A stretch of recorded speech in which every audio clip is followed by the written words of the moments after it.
we had. But I think we just worked together as a team, and at the end of the day, we had lost the last 2 years in a row to them. So I think we just had that extra bite in our belly. We weren't going in there on last Sunday to lose. We just couldn't again. We wouldn't have been able to turn up again next year, I'd say, if we'd lost again to Ailbees. Yeah, and you seem to have hit the ground running since that final loss last year. Obviously, 3 wins in a row coming into the final. Was there anything different you've done this year, or more the same? More the same, really. I just think when it comes down to, we're just maybe clicking better. I suppose everything's just coming together for us. Like, we're determination, just showing up on the day and everything. Like, I suppose a lot of it comes down to luck as well. And on the days, we've been very lucky in how we've been playing together, and everything has gone our way. So a lot of it just, I suppose, comes down to that. Yeah, and you faced Ballylanders. I'm very familiar to you. You've obviously played them in a couple of semi-finals in recent years, finals in 17 and 18, so you know exactly what to expect. Yeah, absolutely.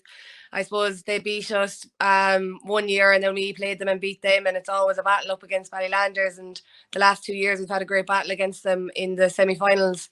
So no doubt it'll absolutely be a challenge on Sunday. But as you said, like, we know each other, we know the strengths and the weaknesses, and hopefully it'll be a great fight in the day. But I'm hoping we'll come out on top, all going well. Yeah, and it's a quick turnaround from the semi-final, Yvonne. You've only had a week. What's the week been like in the camp? Yeah, it's been good. Like, there's great excitement, like, in the week that's in it, and I suppose the excitement after winning on Sunday, it carried on in training.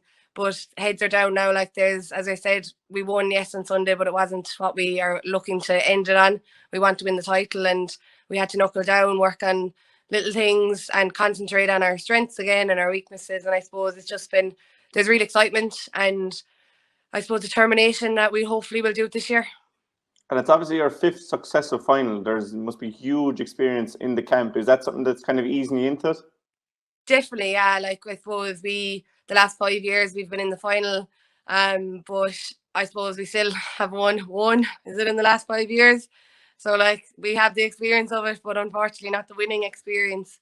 So, but it will, like, it is great experience at the end of the day, to the pressure. And, like, we have a lot of older girls in the team, but we've younger girls as well. So I suppose we can support each other and try and get rid of the nerves that would be there, and understand it. So at the end of the day, it's just another game.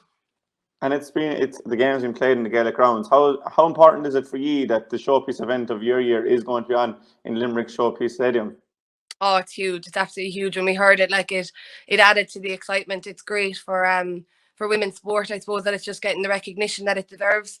And, like, overall, it's excellent that we get to be in the main grounds, and that, I suppose, it's being respected as well, that we're able to compete at this level, and we should be respected, that we getting the respect that we deserve and the recognition that the boys sports get. So it adds to it, and it just really adds to the excitement, and it makes, I suppose, just like, it adds to everything really, and it just makes it feel so much better. And the game's been streamed as well. I suppose that's more recognition for the work being done underage levels in Limerick ladies football. Oh, absolutely. Yeah, like, this year, I think there's been a huge work done with Limerick ladies football. Like, even when it comes down to the advertisement and the social media side, like, it's really been put out there, and you can see it, that, like, a lot of people know about the match who may not have known about them, and know about all the games through social media. And, like, the simple thing of streaming it, it allows people who can't go to the match to watch it, and it makes a huge difference for us playing sport. Like, again, it just shows the respect, and the interest in ladies football and camogie has really increased because of all this streaming, and I suppose all the social media aspect of it. So it's great for us. And finally, you're not going to be looking past this game this weekend, but next weekend you have the Camogie final with Newcastle against Killeedy. How hard has it been juggling, or has it been good that you just always have games to look forward to? It's good. Like, Joe, it's great every weekend to have the games to look forward to. Like, the weeks are flying by when you have the match every weekend. And to be fair, like, both our teams, our managers are communicating well with each other, and I think that is what has made it so easy for us, because it just slots in every week, every football or camogie week. So, like, that has really made it the easiest for us, because they've been communicating. And otherwise, like, it could be a struggle if there's a lack of communication there, because it could be overlapping or anything. But they have made it so easy for us.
Good afternoon from the two Gaelic grounds. We're back in action here for the second game of today. It's the Dental Limerick Ladies Gaelic Football Final, the senior final. We already had Drumcolour Broadford winning out in the intermediate final. A reminder that this is going to be streamed exclusively on Facebook, so if your friends are yet to tune in, just tag them in the comments and they can jump on and watch the stream. We'll have a look at the two sides for this game. We've Monagea and Ballylanders. Both sides have changed from their traditional strips, and it's Ballylanders who will be wearing white jerseys with green shorts, and for Monagea they're in a changed navy and green strip there on our right hand side as we speak. A look at the teams first. The Ballylanders side is showing one change as advertised in the match programme, so they go with a side of Orla Moriarty, Aisling Mead, Trina O'Donnell, Eilish Lee, Anya McGrath and Ciara O'Riordan replaces Rachel Walsh at centre back, while Katie O'Connor is the remaining half back. Mairead Ryan and Rose Highlander at midfield. Maria Murphy, Leisha Brown, and Cathy Mee are the half forward line. Laura O'Connor, Christy Carroll and Andrea O'Sullivan complete the Ballylanders lineup. The Monagea lineup has Janet Garvey in goals, Roisin Brown, Captain Yvonne Lee and Laura Walsh make up the full back line. Deborah Murphy, Laurie O'Connor and Liz Carmody are the half back line. Grace Lee is partnered by Ellie Wolfe at midfield.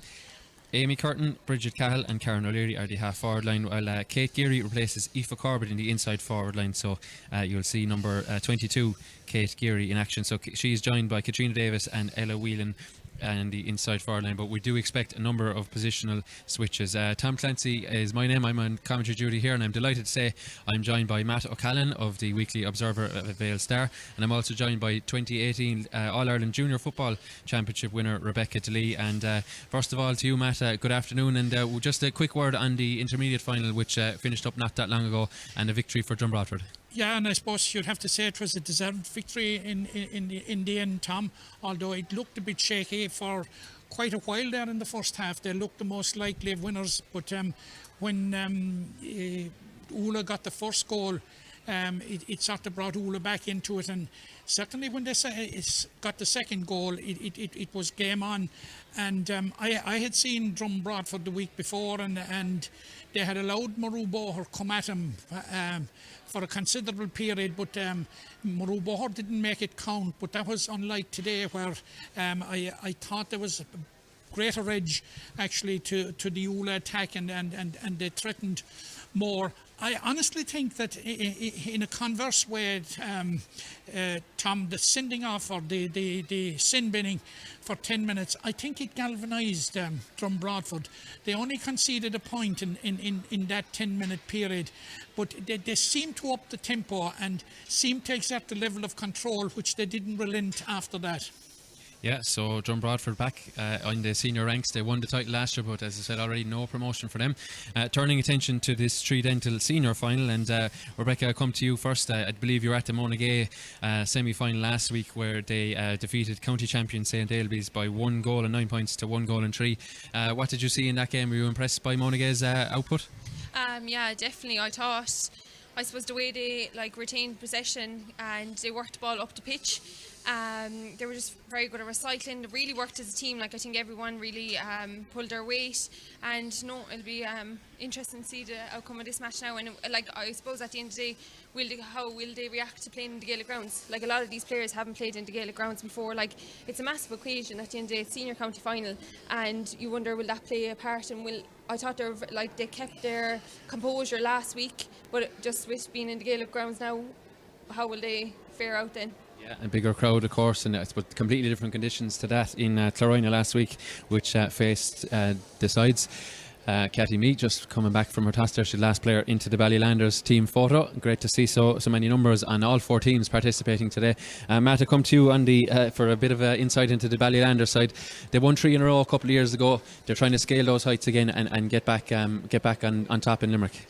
Yeah, and I suppose for about 5 or 6 or possibly even 7 of the Ballylanders squad, playing in a county final here in the Gaelic grounds is not new, because I think they won the 2017 final. It was here against Monagea. Of course, they lost. They haven't been in the final since 2018 when they lost to Monagea. So, I saw them in the semi-final last week. They looked to be home and hosed when they were winning by 9 points to 2 at one stage in the game. But suddenly, Old Mill found a bit of rhythm and found a purple patch, this famous purple patch that we talk about in all games. But they found it and suddenly reduced it to 2 points with 2 minutes to go. And you would have to say at that point that the momentum was with Old Mill, and certainly Ballylanders at that point were vulnerable, I thought. But Christy Carroll went down, got a very, very good point which steadied the ship, and they saw it out after that. But I honestly think, coming up against a team like Monagea, as Rebecca has said, it's going to be a different kettle of fish, because no disrespect to Old Mill, but in terms of development and in terms of experience, Monagea are much further down the road. And of course Monagea are coming here with a mission. This is their 5th final, and they don't want to be the team that has won 1 out of 5. Yeah, 1 out of 5 wouldn't be an impressive strike rate, but in fairness to them, they keep coming back year after year.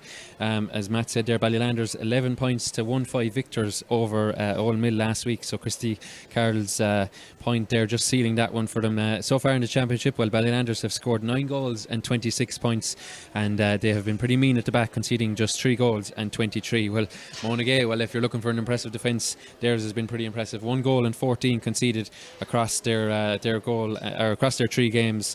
And 7 goals and 35 notched up in attack. And Rebecca, I'll come back to you there. Round two, which was actually Monagea's first outing of the season, the championship season, that is. Monagea winning 3-16 to 7 points against your own Fiona Castleman.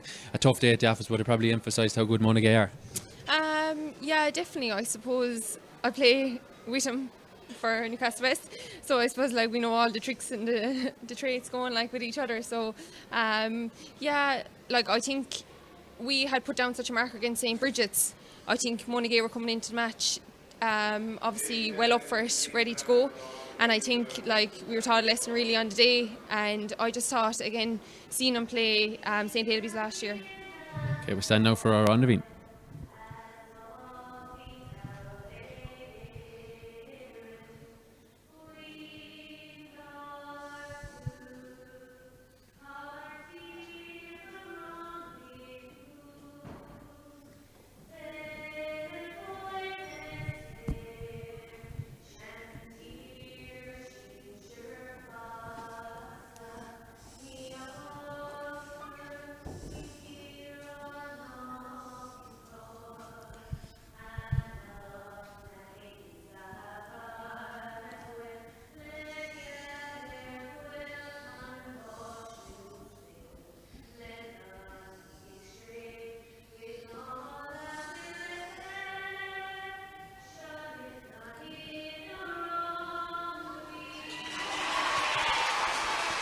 And Matt, just a side point, fantastic to see the our Andavine sung actually in the Gaelic rounds. We've often heard it pre-recorded, but there's nothing beats a good singing of our Andavine. Yeah, absolutely, and full credit to Limerick ladies football for being innovative and creative in seeking to get the Gaelic grounds for what is their red letter day, and everything has gone off smack smooth so far, and I've no reason that we will look back on it as being a landmark day in Limerick ladies football, and possibly look at it as the final days of the future. Yeah, well, hopefully this is the hallmark and the benchmark for where we can bear things in the years to come. Kevin O'Brien is today's match official, the Patrick Swell club man, making his way in there with the match ball. And in fairness, the referee in the first game did a fine job of it, and we're hoping for more of the same free-flowing football is what we're hoping for here. As I mentioned, both sides in probably slightly unfamiliar colours. Ballylanders in the dominant white jerseys, and Monagea in the navy and green, so both sides changing away from their yellow and green jerseys. Great to see so many players listed on both panels, 37 if you're from Monagea and 35 for Ballylanders. And interestingly, number 35 Katie Hennessy is joint captain, and we wish Katie all the best in her recovery for leave from a torn ACL, and she's a lady beside me here who would know plenty about that, unfortunately. But it's disappointing that she misses out, but it's great to see that they haven't forgotten her and haven't forgotten anyone really. Both sides have named everyone involved on the team programme. Yeah, definitely. Just like you said, wish her very best. It's a long road, tough road, but again, I think the comeback is always stronger than the setback. So yeah, and we're underway in this Tridental Limerick Ladies Senior Football Championship final, and it's straight away it's Ballylanders into it, and it's Maria Murphy but turned over, and Ellie Wolfe gets possession of it. Number of positional changes. We'll discuss those as the contest goes on. And first chance for Monagea, direct inside to Karen O'Leary. O'Leary gathers it at the second attempt, switches it across to Ella Whelan. Whelan may have to come back, and indeed she does. Just unable to find O'Leary with the return pass, and strength of numbers back there for Ballylanders, and they come away with it. And the ball is switched out to Cathy Mee, joint captain of this side, and Mee shows plenty of strength to hold off her marker, and the ball is with Andrea O'Sullivan, familiar to those who watch the Limerick ladies football this year. And ball played inside to Christy Carroll, and Carroll is fouled. Kevin O'Brien blows his whistle for the first time, a minute gone on the clock, and Ballylanders waste no time in getting on with it. Ball, lovely interchange of passes, and Bridget Cahill switches it, looks long inside, but good covering defensive work by Roisin Brown. It's turned over, chance here, and the referee is going to give a free in there. Plenty of danger there, Matt, for plenty of danger caused by Ballylanders. It didn't give it up easy. No, and that gives you an idea of the value of persistence, and that was certainly persistence in Ballylanders' part, and certainly this first attack by Ballylanders, it looked lively. Yeah, and they'll have the ideal opportunity inside 2 minutes as the defensive player there is ticked off by the referee, just for a push, he says, and an ideal opportunity on just outside the 13. I think it's going to be Christy Carroll to take it. So she's going to strike this left-footed. And the opening score of this 2021 championship final goes the way of Ballylanders, and it's full forward Christy Carroll. As Matt said, she got the last score of their semi-final, and she's on the board already here, just over 2 minutes gone. And an ideal start for Ballylanders, but Monagea looking to reply in kind. This is Karen O'Leary, Limerick Camogie captain for the year just gone. She's looking to launch a first notable attack. Great soling, she has advantage here, and she's probably going to need it. No, she spots the run. Deborah Murphy, chance, and Murphy just tucks it inside that right hand post. Good advantage by the referee, and Deborah Murphy there. Rebecca, a very well worked score. Karen O'Leary, drew a foul, but she played on, and very well executed right footed point by Deborah Murphy. Yeah, and the two of them work so well together, and when you're running at that pace, it's impossible for any defender to defend it. Yeah, and they've turned it over, and another advantage coming here now, and a chance could have chance of the first goal of the game, but she's sent over the crossbar into the lead for the very first time. I think it's Ella Whelan on this occasion with the score, and just like that, Monagea find themselves into the lead as corner forward Ella Whelan puts her name on the score sheet for the first time this afternoon. So 2 points to 1, and another free this time for Ballylanders. Can they work it up the pitch? They may have seen some of the the intermediate final where frees were Ula's undoing and finding possession from their own frees, as the advantage again comes the way of the South Limerick club, and no advantage coming, so 44 metres or so out. Matt, bright opening. Both sides have settled with getting a couple of points, or getting a point each. Well, 2 points in Monagea's case, so they'll be happy enough, I think, overall. I think they will, and certainly Monagea, they certainly they look dangerous. There's no doubt about that, and I'm sure Rebecca would be better qualified than I.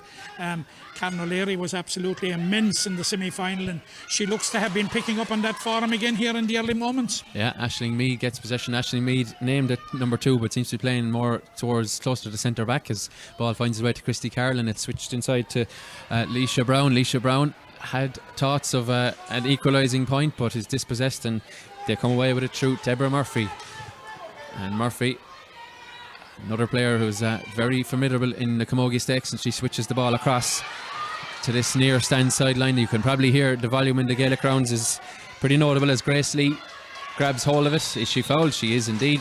She's fouled by Mead, Aisling Mead, and Lee gives it to Murphy. And possession, very important to be kept from these frees, so they decide to go back and start the attack from there. It's Karen O'Leary. O'Leary draws 2 defenders and pops it across, and she's going to get it back. O'Leary switches the ball across to Ellie Wolfe. Wolfe to O'Leary. Again, as Rebecca said already, the pace injected into the attack is very hard to stop as Grace Lee gets it, but Grace Lee kicks the first wide of this final, skews it off her right boot. And Rebecca, the Monagea picking up, I think, where they left off from what I've heard about last week. Very good running off the ball, very good link play between their forwards. Yeah, definitely. And you can see how, like, when they're in the middle of the pitch, they're not afraid to kick it out wide, and they know they have their players up and down that line. I think both teams are playing with kind of a sweeper. So it'll be interesting to see how that fares out through the game. Will one team just push and I suppose go for it, like, but we'll have to see here. Yeah, ball is knocked in behind. Christy Carroll goes for it, but looks to be a Monagea player to come up with it. And Deborah Murphy, busy already. Plenty of possessions, and another quick 1-2 there with Grace Lee. Good work there from Cathy Mee, and Monagea decide we're going to switch this and go to the other side. But for once, the foot pass isn't great. But onto it breaks Liz Carmody, and Carmody is upended, and she decides it's time to get moving once again. Ball finds its way back to Carmody. So 6.5 minutes or thereabouts gone here at the 2 Gaelic grounds. Pitch, I walked it just before kickoff in fantastic order, especially for November. And the ball finds its way somehow to Karen O'Leary. She's fouled again. Referee playing advantage. We could be in for her first goal of the game here. It's Bridget Cahill. Cahill bearing down in goal. Does she slip? Referee says play on, and good work there by Janet Garvey. Garvey comes away with it.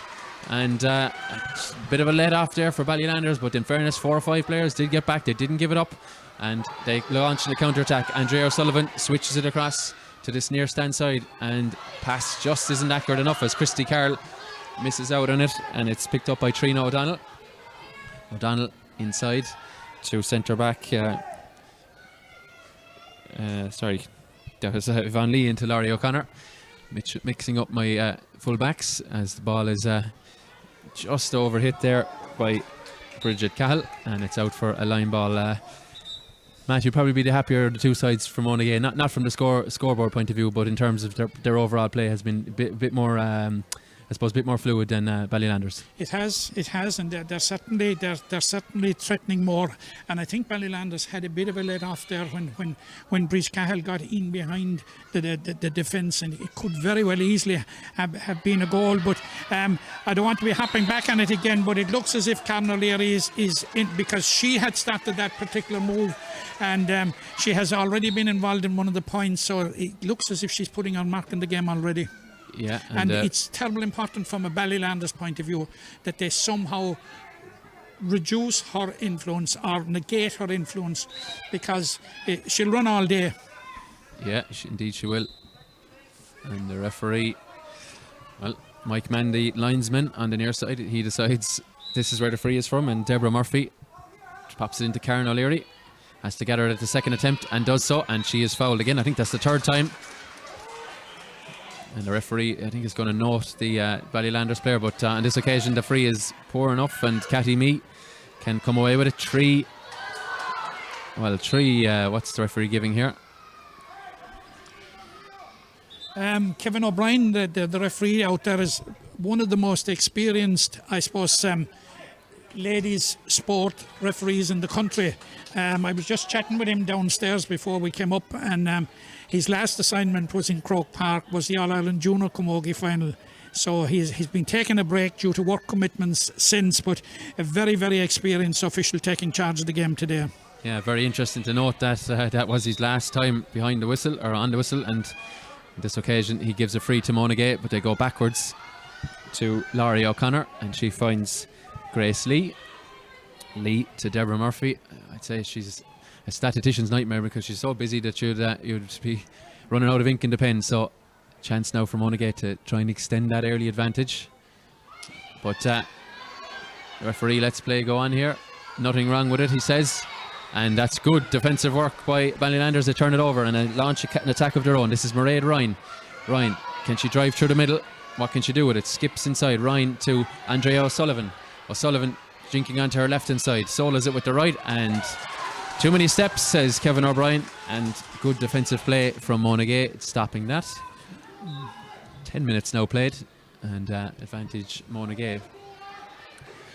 They've held the county champions last week to exactly 0 in the first half, but struggled a little bit themselves in the second half given the conditions we had last Sunday. And another foul, this time on Deborah Murphy, and Murphy just nonchalantly knocks it across to Liz Carmody, the other wing back. And Monagea just looking to build it slowly, being precise with their passing and their hand passing, as Grace Lee brings it across to Liz Carmody.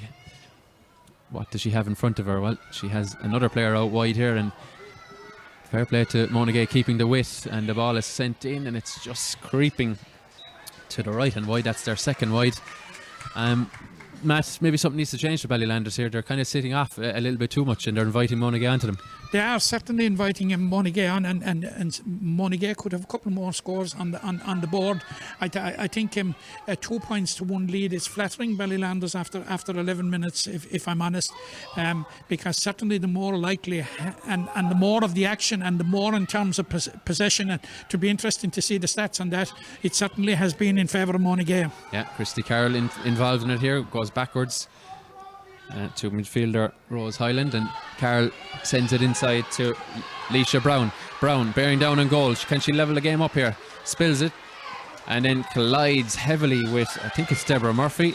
Referee's going to have to stop it, and yeah, we'll just halt the proceedings here. She looks to be okay.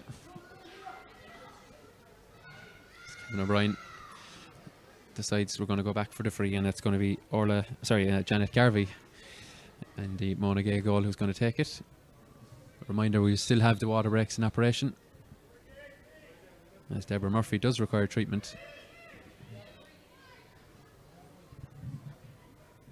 Rebecca, very good tempo to the game so far. I know it's been disrupted now by this injury, but in fairness, good tempo being set by both teams. Yeah, both teams are attacking at pace. I think Monagea are actually just keeping the pitch a lot wider, so when they actually come and meet the defender, they are always just playing it once more outside, whereas Ballylanders are playing very, very narrow.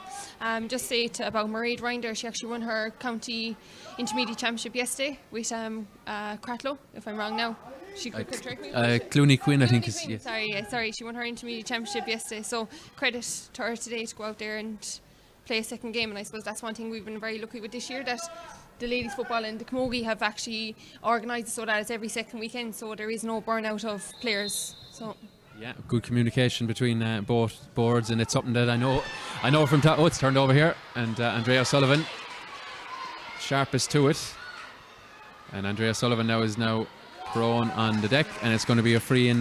But Matt, just before we have that free, to pick up that point, I know I stood on many a sideline with you, and we've bemoaned the lack of think up between Camogie and ladies football, but thankfully in the last maybe 18 months to a couple of years, it's things are starting to come to fruition locally, and things are joined up thinking at place. There is joined up thinking, and it was only last year when we had a whole rigmarole and a whole mix up about the whole thing and about the clash, and you know that they obviously sat down together this year and set out a programme and set out a strategy that was every second week Camogie and ladies football, and very interestingly, I was just speaking with Niamh Richardson before I came up, the PRO, the Camogie board, the ladies football board, inquiring as to when the junior finals might be on, and I was told that they're on in 2 weeks' time.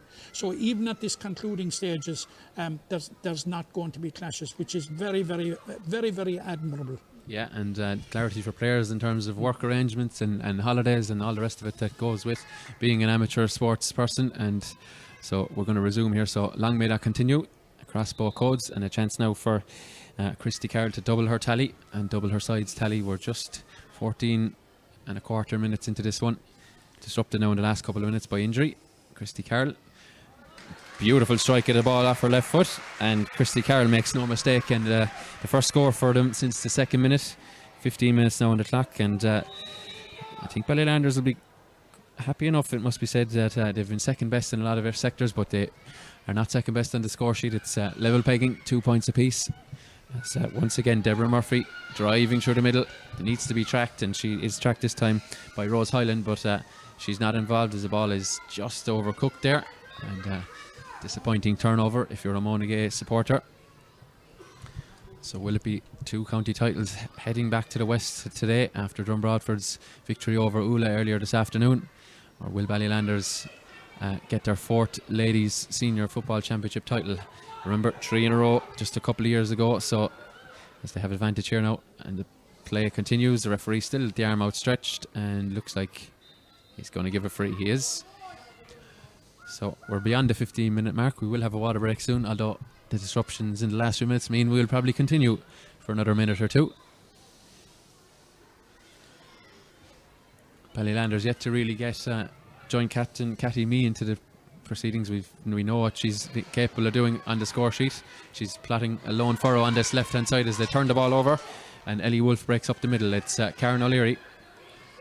Ships one challenge, glides past another. Lovely direct ball to corner forward Ella Whelan. Whelan back to, well, it's going to find its way back to Whelan. Is not. It's jinked inside from Bridget Cahill. Cahill bearing down and goal. 1-on-1 here. In fact, she's pulled back. Referee has the arm out for advantage, and he's going to give them a free.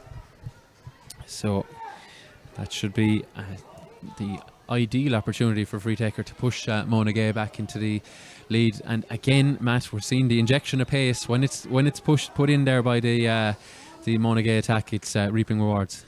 Yeah, and this is a free now for Katrina Davis, which you'll back Katrina nearly all day on it.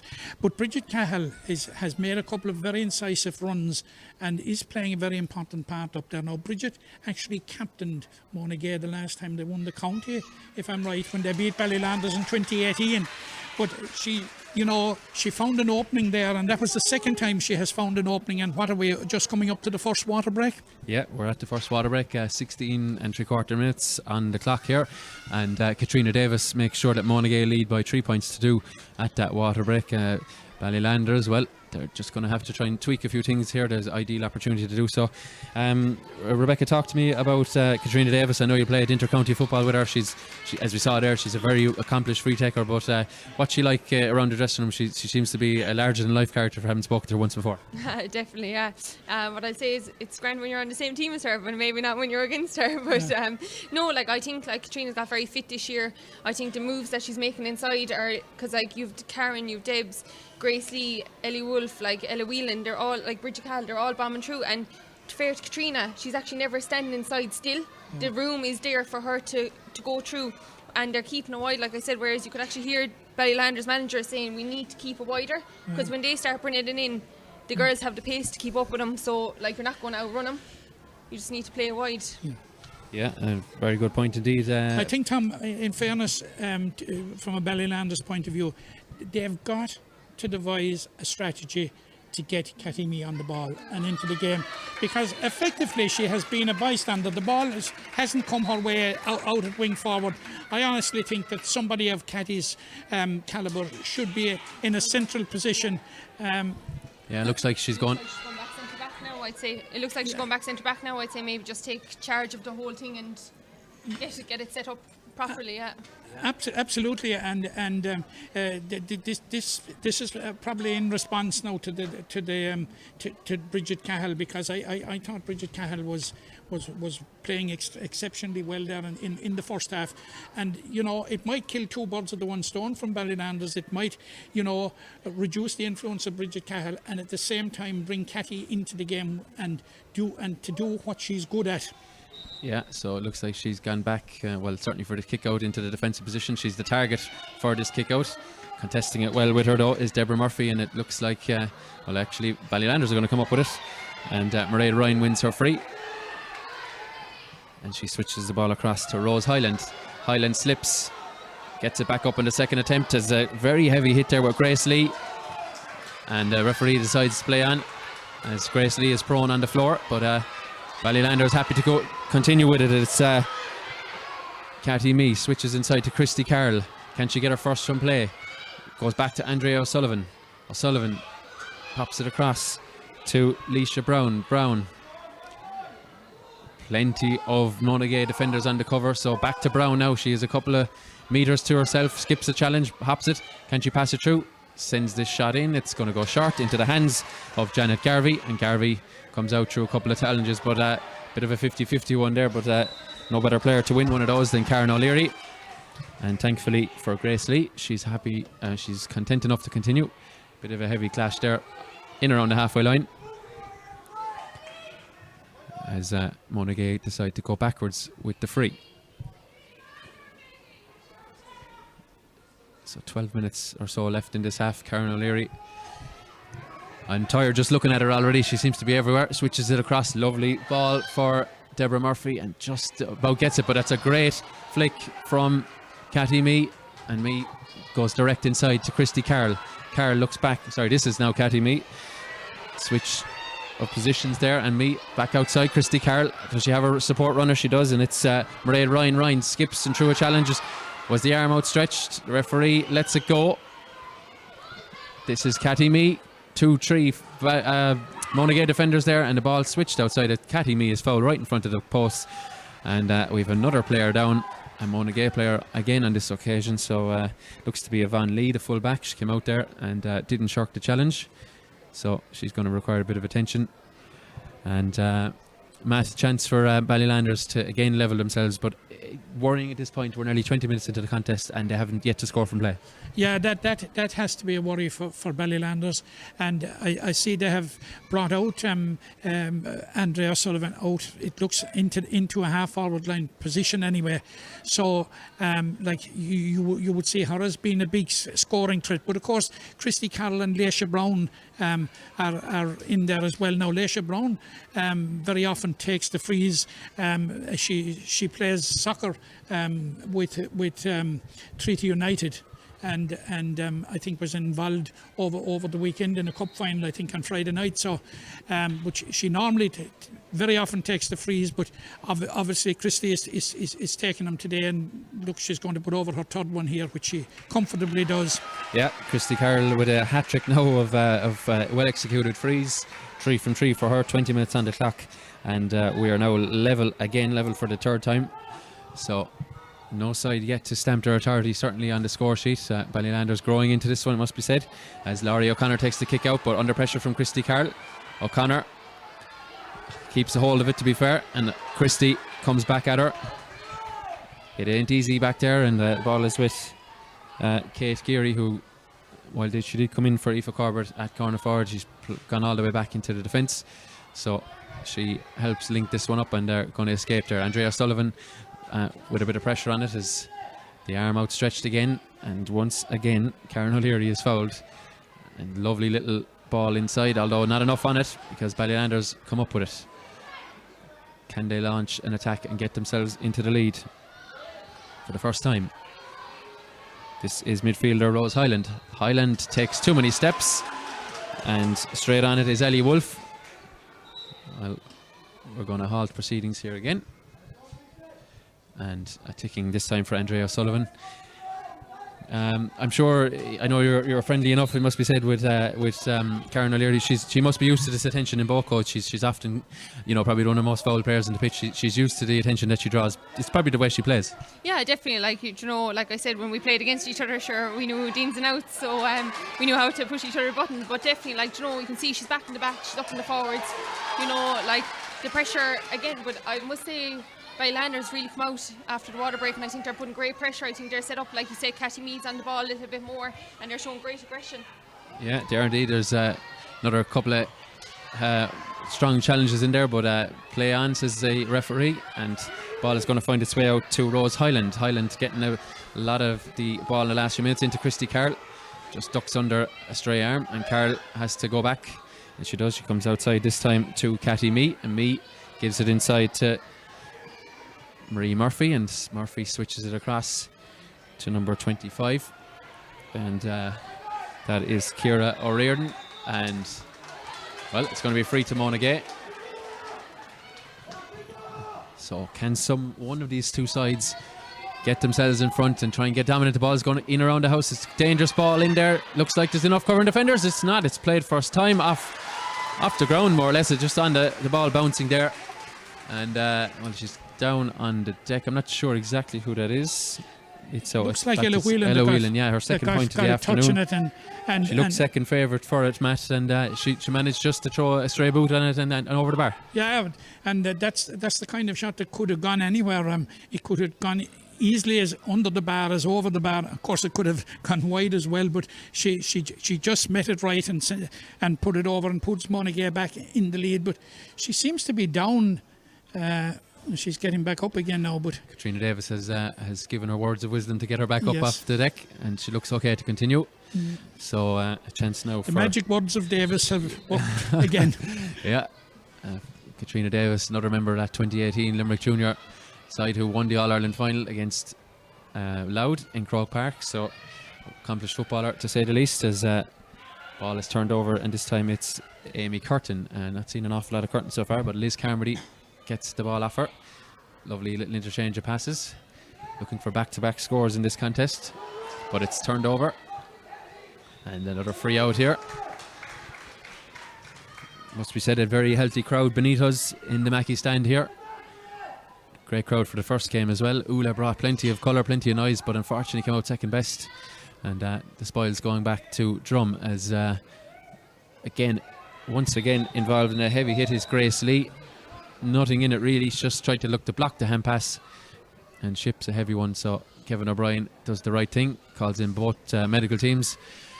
And in fairness, Matt, to Grace Lee, she just hasn't pulled out of anything. She's that's the third time I think she's clashed with someone in around the middle. She wants to win this title. It's pretty obvious. Absolutely. But just getting back to Cathy Mee, I'm still at a bit of a loss as to what role she's in at the moment. She seems to be back up into where she started. I would have thought placing her at centre back and bringing her into the thick of the action, and it's a place where she's quite a bit of experience playing there. Was the way forward, but obviously Ballylanders have thought otherwise. But I would agree with what Rebecca said there, that Ballylanders, since the water break, seem to have a greater level of greater energy and a greater intensity about them. But it's still the Monagea look the more likely. Okay, yeah, well, that's the thoughts of Matt O'Callaghan. With 5 minutes to go in this first half, we'll definitely have a couple of minutes of stoppage time, as looks like Grace Lee is happy enough to continue, I think. Well, we'll see now. She gets back to her feet in a minute. Yeah, she's back up. It'll take more than that to knock her out of this county final. Her side a point to the good, as we resume with an indirect free with Maria Murphy. And Murphy spots the run this time of Leisha Brown, and Ballylanders very much switched on for that one. Skips through a couple of challenges, but can't find her teammate with the pass. And look at those lovely quick hand passes, and Deborah Murphy brings it out from Monagea, and chance again. Scrappy enough ball there, but won by Ciara O'Riordan. O'Riordan looks for Christy Carroll. Carroll all over the back of Ella Wolfe. Now, interestingly, Matt, the whistle had already gone, and she continued with the tackle and pulled her opponent to the ground. So, your thoughts on that? Could be talking about the sin bin here, I think. Yeah, perhaps Kevin O'Brien is certainly not impressed anyway. There is book work. I think Christy will be lucky to stay on now for... yeah, and indeed it is. He's going to the notebook formally indeed for the first time. Yeah. And Christy Carroll, well, she scored all her side's points and all of them from frees, and it just probably lost the head slightly there after the possession was turned over. Yeah. More or less rugby tackled her opponent to the ground. A massive blow, Rebecca, for Ballylanders. Their key marksman so far, markswoman I should say, is out of the action for 10 minutes. Yeah, definitely, and I think that was just pure frustration. I think, when they're attacking, they're getting bottled up, and they're not really getting afloated. Like, there hasn't. I don't think there's been a shot that they could have taken. I think Monagea are blocking them out, and I just think that was just frustration on her side, because she's inside there. I suppose no ball is really going in direct, and I just think she just kind of was just. Yeah, I think Rebecca is right, and there's a certain element. I wouldn't attribute any malice to it whatsoever, other than that absolute frustration, and she's living off crumbs in there. Yeah, well, she's paid the price for that. A bit of a rush of blood to the head, it must be said. But 10 minutes on the sideline, and advantage very much with Monagea. And it's O'Leary now pops it inside, but just not on the same wavelength with Grace Lee, and they come away with the ball to Ballylanders. They're going to have to try and, I suppose, keep themselves in touch now when they're down either side of the break. It would most likely down a player. Karen O'Leary with a bit of push in the back on Trina O'Donnell. Kevin O'Brien right on the spot to give it, and they get on with it pretty quickly. Andrea O'Sullivan makes it stick, skips through a couple of challenges, and finds herself in straight into a couple more. The ball out to Anya McGrath. McGrath looks back for O'Sullivan, gets it again, and there's bodies all over the two Gaelic Grounds surface as Monagea look to come away with it. Laura Walsh goes into a challenge with Luisha Brown, goes back to this side, and looks like Yvonne Lee is the injured party this time. Here's her sister here now, Grace, pops it inside to Karen O'Leary. O'Leary goes through a challenge there with Mairead Ryan, and well, they'll know each other quite well. Karen brought to the deck, so Yvonne Lee looks to be a head injury, in fact, is on the deck. So Rebecca, up to Monagea to make this player advantage count, really, isn't it, over the next maybe 7 or 8 minutes that they have the advantage? I think myself and Matt were laughing there. It was like a trademark. How would you say Karen did her trademark over the shoulder? Are you saying she bought it? She bought the free? Sure, it doesn't matter how you get them, isn't it? But yeah. Yeah, she invited the challenge from her inter-county Camogie teammate Mairead Ryan, and the net result is she has the free, and now they have the ball close to goal through O'Leary again. A sea of white bodies. She's on the deck again. It's going to be a free in. Yeah, it's another foul. Not the one on O'Leary, the second one there. I think the guilt. Moment anyway, it looks for Monagea, but I think they're about to be up any minute. Karen is about to get up anyway. Karen O'Leary is one of them. They're both up. Yeah, we saw it, Matt, in the first game. The physicality of the game has really gone up, isn't it, in the last couple of years? And it has, yeah. And reflecting, just as you alluded there to the first game, I thought the first half was poor enough in the first half, as I said, but I thought the intensity and the work rate of both sides, the tackling in the second half went up a good few notches, and it was really of a high standard in that regard, the second half. Yeah, but, a chance now for... It has been a pretty high standard here right from the start, in fairness. Katrina Davis's free is tailing, but it's kept in play, and it's a square ball. Kevin O'Brien decides that the Monagea player entered the square a bit early, so chance there gone a begging for Monagea, and a chance now for Ballylanders to clear their lines, but plenty of players down in that area, so it's going to have to be precise to get out through this, and indeed it is. They up through a couple of challenges. Now Andrea Sullivan makes a run, but it's bypassed her, but a wayward foot pass, it must be said, and Deborah Murphy, with her name on the score sheet already, looks for Karen O'Leary. Ball knocked out now. Katrina Davis, haven't seen much of her from open play, it must be said, and a bit of a tussle there, and the referee gives a free in. We have another injury here, so all the while Christy Carroll's sin bin clock ticks along. It's just disrupting the flow of it, Matt. We haven't had too many scores. 7 points in 30 minutes is not what we expected. We probably expected a little bit more, but I suppose the injuries and the knocks, they're just disrupting the flow of that little bit. Yeah, they are, and it's gone a bit scrappy now, and particularly in the last 4 or 5 minutes, we've this is the third incident of players being down, and I suppose it is the intensity, even though I would say that in the last 10 minutes or so the intensity has dropped. Would you agree, Rebecca? Yeah, definitely, but I think, like we were just saying there, physicality has really gone up in the last few years, and I think it's the only way, because when you come out, when you play with your county, then the other clubs around are doing that physicality, so it's great that it's been left go, like the hits are going in. I know players are going down, but at the same time it's what you need, and I think we train in gym now, we go to gym, and I just think we're able for it, and fair play to Kevin, he's leaving it going as much as he can, and that's what players want, Yeah, in fairness, in that regard, he's doing a very good job in it, and in keeping the flow into it, because it's not easy, because the knocks are big in it now. In fairness. Yeah, we're back underway as the ball finds its way. A quick 1-2 from Katrina Davis with Karen O'Leary, but her pass is not accurate. But somehow it finds its way back to Davis, and well, the less said about that, the better. Wayward shot, 3 wides now for Monagea. And no wides yet for Ballylanders. And actually, to pick that up, that's what Rebecca said, Matt, a few minutes ago, that Ballylanders just haven't been afforded the opportunity to shoot. So that's why they have no wides. Oh, they're turned over here now. Chance here is Katrina Davis using her soccer skills. She just brings it away. Ball back across to Bridget Cahill, who has been a little bit quieter since the water break. Off the left foot of Deborah Murphy. I can tell you for an absolute fact that she's not left-footed.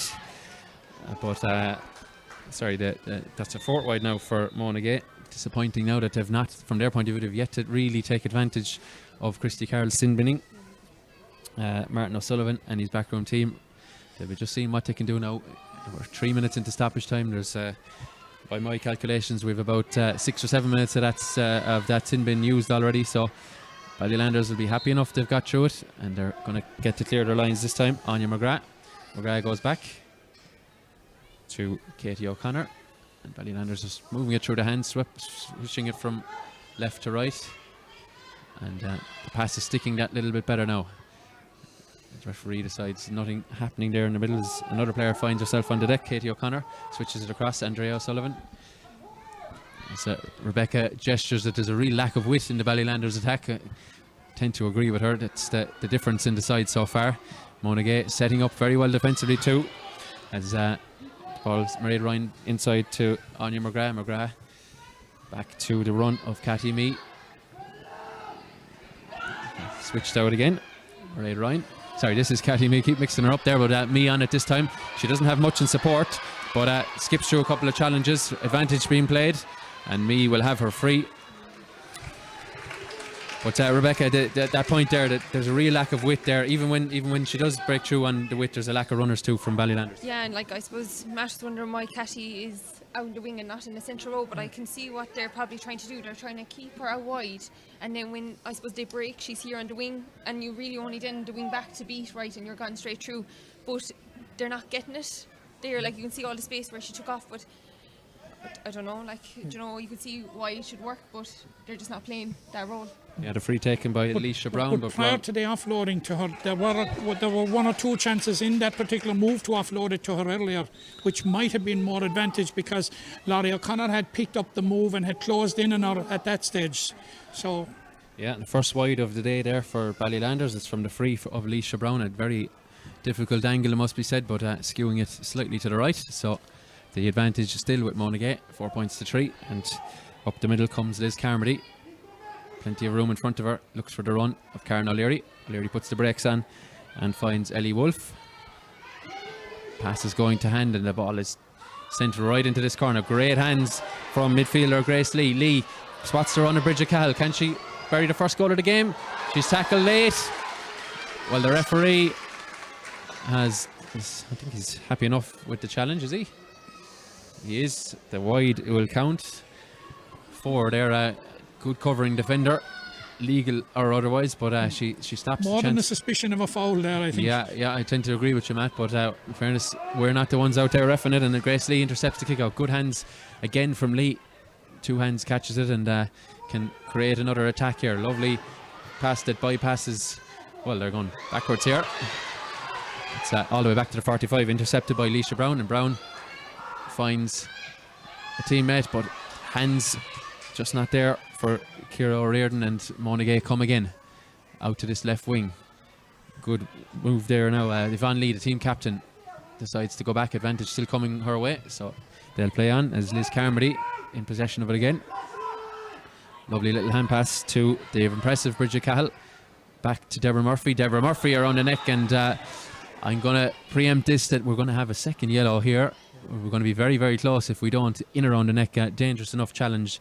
And well, Rebecca, it's difficult enough playing with 14. You don't want to be playing any period of the game with 13. No, definitely not. And looking at the score here, it's 3 points to 4. If I was Ballylanders, I'd probably be just trying to. You can see they're all gone back now, just defending, stopping them, getting another score, going in at half time, come out and regroup. Monagea should be up a lot more than a point.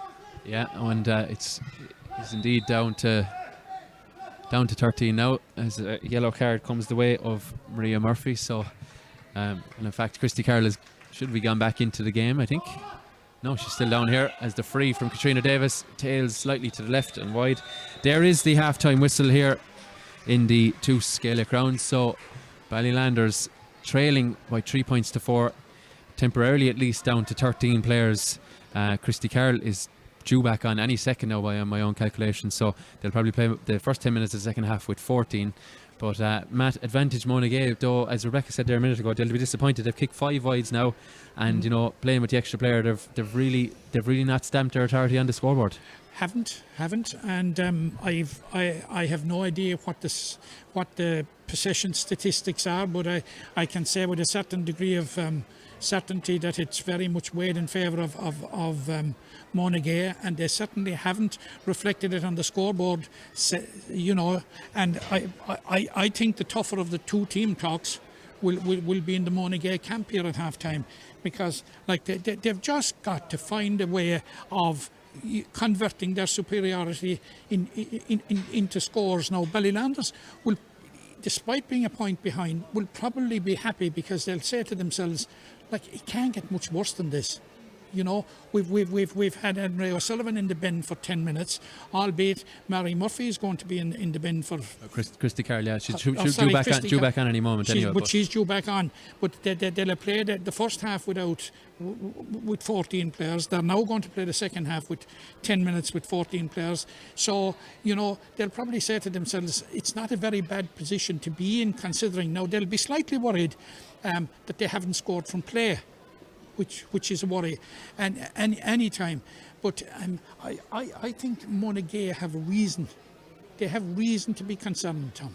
Yeah, if you were, I suppose, Rebecca, if you were involved in Ballylanders here, would you be trying to turn the negative in what was, not their finest performance, probably didn't really get out of first gear, really, trying to turn that into positive, say, look, we haven't hit top form, we haven't even gotten near it, yet we're only a point down. Yeah, and they have shown glimpses of what they can do when they broke fast, when they powered through the middle and it's come off, but they're unable to, when Monagea have all their players back, they're not able to play that ball around like Monagea are doing. So Monagea are just doing it better, you could say, and that's why I suppose they've got in for the opportunities. Like Monagea, as well as the points they've missed, they've also been in for goal chances that they didn't come off, and you just have to wonder, will that come back and haunt them if Ballylanders do just start getting, because every time Ballylanders have gone down, they've kind of got a free, or they've done something really out of it, whereas you'd have to question then, or Monagea will be very disappointed they're not up more. Yeah, well, still all to play for. There's no discernible wind advantage for either side in the Gaelic rounds. Not a puff, in fairness, down there. So, very much even Stephen in that regard. Ballylanders have elected to stay out on the field at half time. Monagea have gone to the dressing rooms to our right hand side. We're just going to take a couple of minutes of break just to grab a quick drop of water. Do join us again in a few minutes. The stream will stay live, so just keep your phone, your tablet, or whatever device you're watching on, just keep that active, and we'll be back with second half coverage. As we say, Ballylanders trailing on a scoreline of Monagea 4 points, Ballylanders 3 points.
You're very welcome back to the two Gaelic rounds for the coverage of the Trident Limerick Ladies Senior Football Championship Final. The advantage at half-time is with the side from the west, that is Monagea. They're in navy in front of you. They're just back out from the dressing room, and Ballylanders trailing, so they've just finished their huddle on the pitch. No changes that we know of so far. A reminder that Ballylanders are down to 14. Yeah, Christy Carroll resumes her position.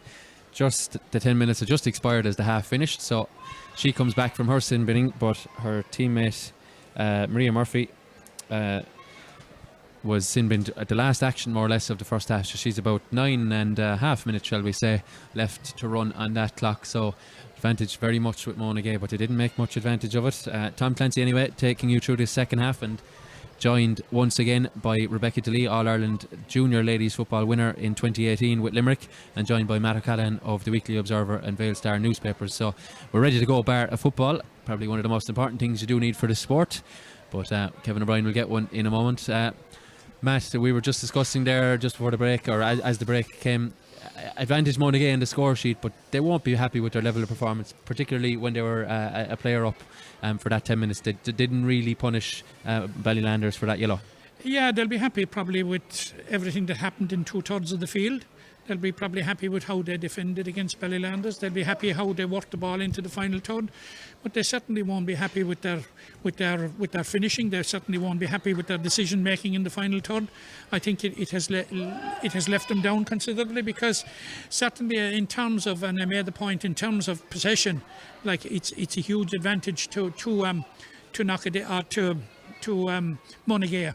Yeah, we're back underway here, and Ballylanders looking to draw level, get back in amongst the attacking play.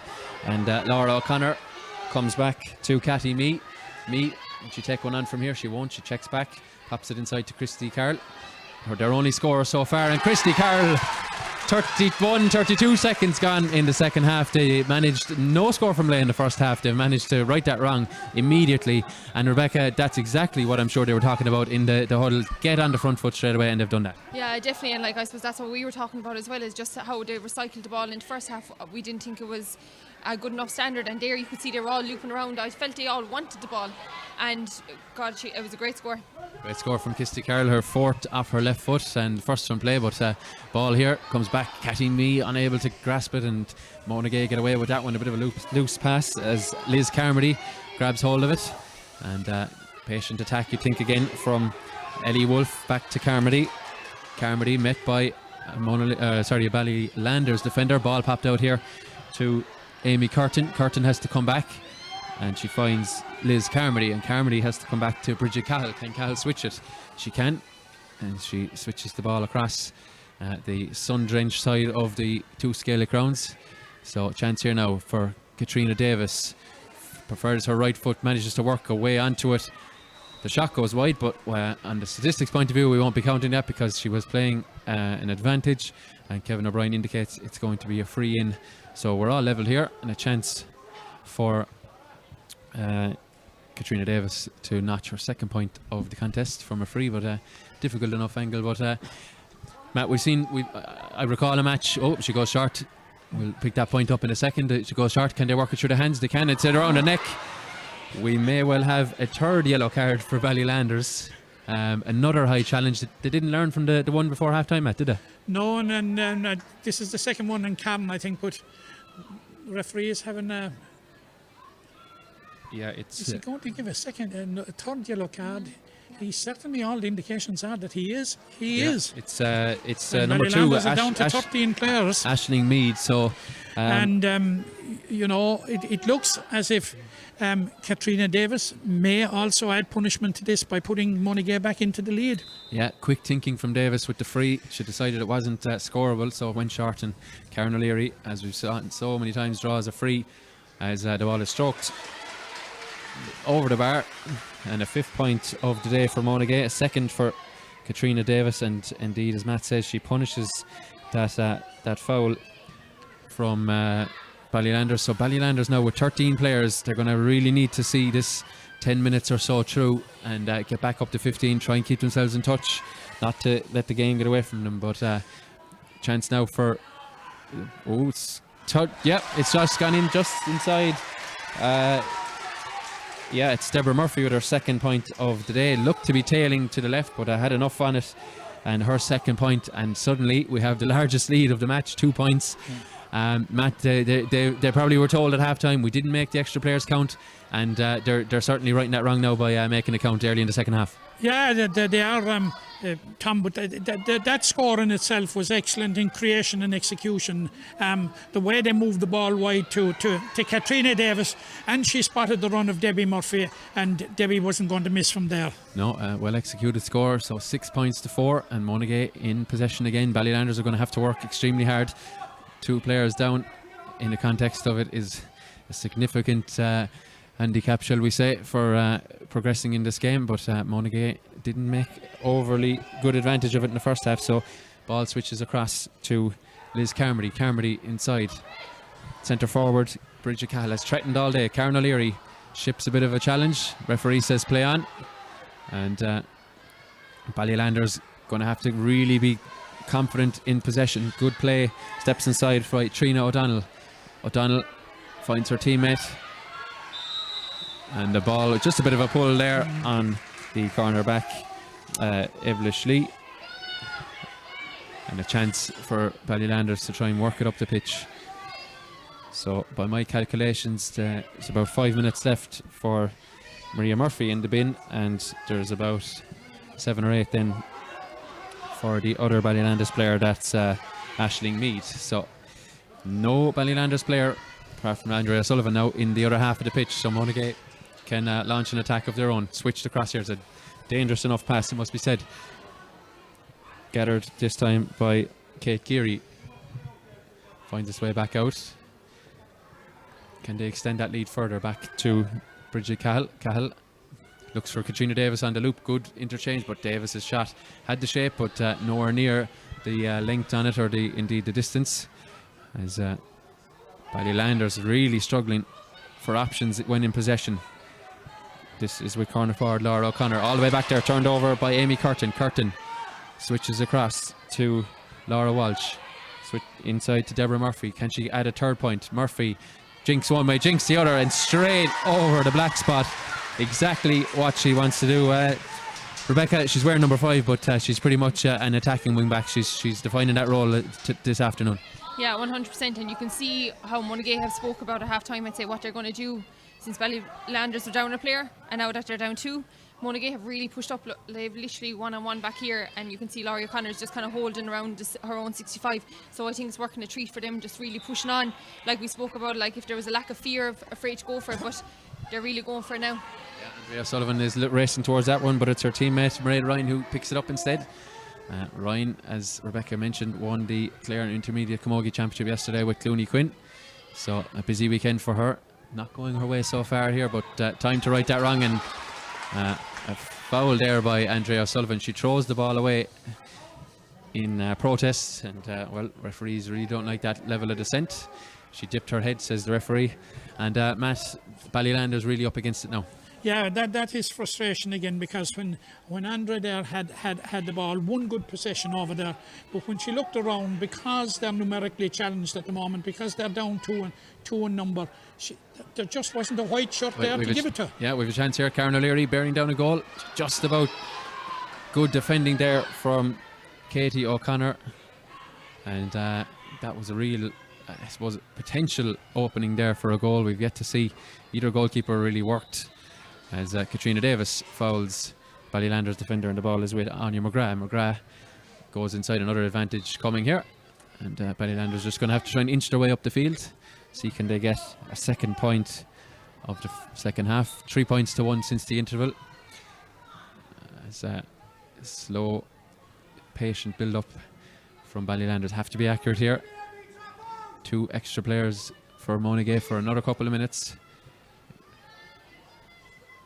I suppose the sin bin was brought in there to stop such fouls, as a couple of high challenges and effectively a rugby tackle. Referee probably right to go to his book, as joint captain Cathy Mee leads the charge up the middle. They have nobody inside. The ball is going to have to be played short into challenges, and Yvonne Lee is, I think, the guilty party this time, as Deborah Murphy tends to her on the floor, but it's a free in favour of Ballylanders. Yeah, Yvonne Lee the two Lees very much involved in the heavy challenges today as Yvonne gets treatment from the physio. Ballylanders just need to hang in there until they get their full complement back. Another few minutes before that happens. I see Martin O'Sullivan and his backroom team discussing potential changes. Matt, subs proved important in the first game, and I think they could prove important here too. You know, fresh legs and you know, when there's been so many games for players in both codes, that fresh legs could prove vital down the stretch.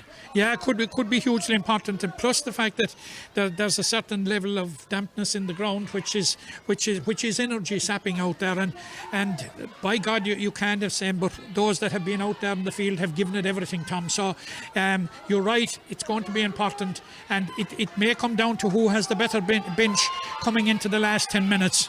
Yeah, well, for now, Ballylanders leaving it as is, as Cathy Mee just skews that one out over the line.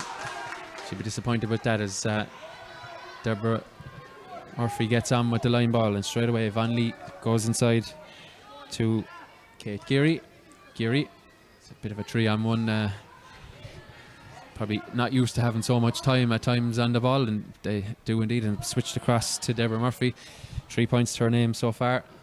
Just has bundles of energy, bundles of pace, and she gets it back from Davis. Gives it to Davis instead. She looked to have a pop, but they're just waiting for that opening. Again, that's 15 or so passes, and there's going to be a free in.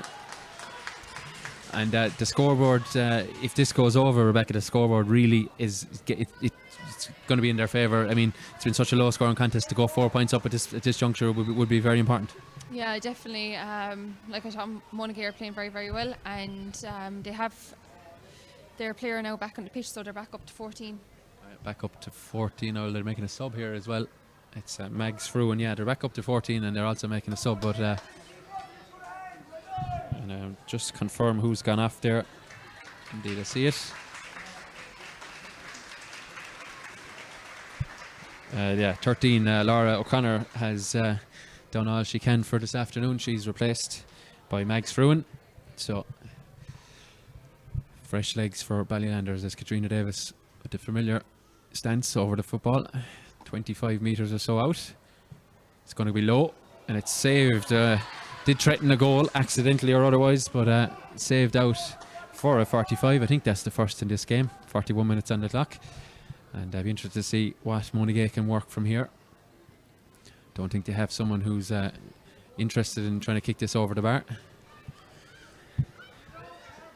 Karen has to be reminded that it's off the ground, and she pops it outside to Liz Carmody, so they're going to try and work it from here. So Ballylanders not too far away from going back to the full complement. They'd happy enough if they were only 3 points down at the end of that period, as the ball is sent in over. Oh no, it's not. It's to the left from Grace Lee. First wide of the second half from Monagea. So what do Ballylanders have in response? Matt, Ballylanders, if they can get through that period, 3 points down, one score game, they'd probably have taken that 10 minutes ago, would they? They certainly would, you know, they certainly would. And how Monagea are not 4 points at least ahead, I don't know. They certainly don't know. I don't know if anybody knows, because like it was a scoreable free, and then there was a second chance and it was kicked away. You know, if Bally, you know, will be very, very happy to be in the position they won't be happy to be 3 points down, but given the circumstances in which they've had to play 30 minutes with 14 players, they'll be quite happy enough, I would imagine. Here's Mags Fruin into the action. Her first involvement. Goes outside to the captain, Cathy Mee. Mee just slowing it down here. No real runners in behind for her, so she has to go back. Christy Carroll solos it off her left foot. Takes the bounce. Ambitious hand pass. It's gone all the way in. There's a chance of an opening goal of the game. It's poked to the back of the net. We're level. Leisha Brown. Well, Matt, to say that was an ambitious hand pass is putting it mildly, but it found its way through. And the poacher's instinct, maybe a bit of soccer, as you mentioned with Leisha Brown. She just stroked it under the goalkeeper. What a turn of events. Yeah, it was the soccer players and the poachers finishing. And now they're up to 15, Matt. It's all coming back now for Ballylanders. They're back to 15 players, so it's game on. Yeah, they actually profited from that 15 minutes by a point, so having started the second half, well, a point down, they're now level. So all to play for here. The volume has certainly gone up in the Gaelic grounds, and a free now for Ballylanders. Their support are directly beneath us here in the Mackey stand. They're making themselves heard. Well, just as we were beginning to write their obituary, they found their way back in. And Rebecca, like, Monagea seemed well defensively set, but the hand pass just found its way through. Yeah, they did, and I suppose we spoke about how Monagea had committed all their players forward, and I think they just got a good run. But one thing about Ballylanders, they never looked like they were panicking. Do you know, they were just playing it around, and then eventually Christy, like we spoke about in the first half, just taking their time, and eventually Christy Carroll gave a great ball to Cataney, and it was just like the runners, and again, hand pass with a bit ambitious, but look, a little bit of luck on the day. Absolutely, you make your luck in these situations, and well, Monagea backs against the wall now, 15 on 15. Ballylanders will hope to keep their discipline for the last quarter as Deborah Murphy ships another heavy challenge. Injection of pace there, but she's demanding more from her teammates. Well, it's hard not to feel the tension and the suspense now in the two Gaelic rounds. It's certainly reached a new level in the last few minutes. Level game. Who would have thought it when down to 13 that Ballylanders would find themselves in a much better position just 43 or 4 minutes into the second half. We're nearing that first half water break. Maybe Monagea will use that to reset, but between now and then they have a chance as Karen O'Leary looks to get past the white wall. She comes back inside to Liz Carmody. Can they build it again? And it's Deborah Murphy. There's plenty of players out on the right hand side, but that pass is going to be won by the fullback, Trina O'Donnell. O'Donnell checks back, goes inside, and they can carry the ball away. So can Ballylanders get into the lead? They haven't led since the second minute when they scored the first point of the game. Great block down there, but it finds its way back to Liz Carmody and Deborah Murphy. Murphy straight into the hand of Katrina Davis. Davis with a diagonal ball towards Karen O'Leary. O'Leary snaps it, chance of a goal. O'Leary! Well, whatever they can do at one end, Monagea can reply at the other. There is the water break.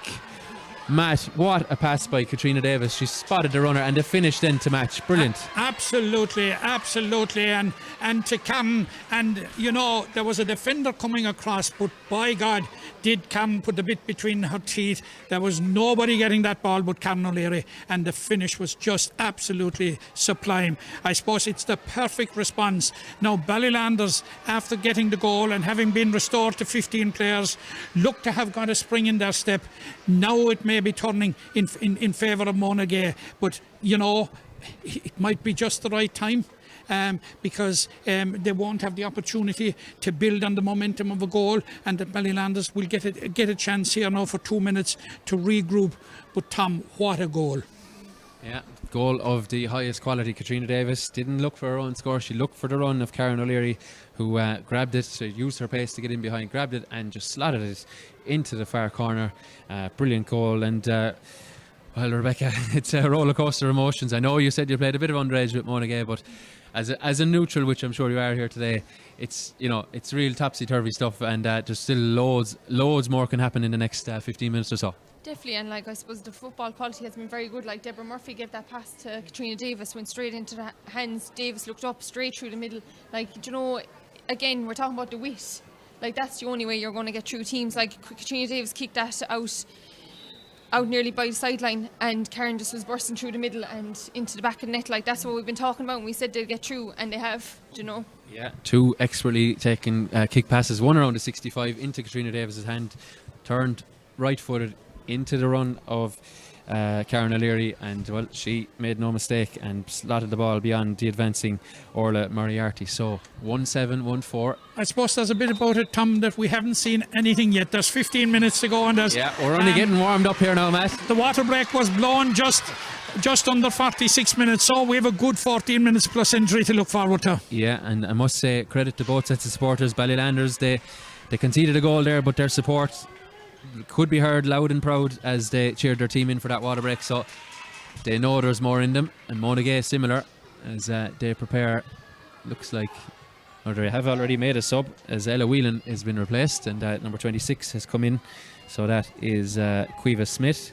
So Ella Whelan, 2 points to her name in the opening half. Hasn't really happened for her in this half, but a chance now for Quiva Smith to become a bit of a county final hero, as they lead by 3. So Moriarty with the kick out.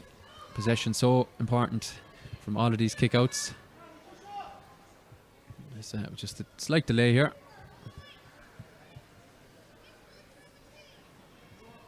Just to confirm the substitutions, I think.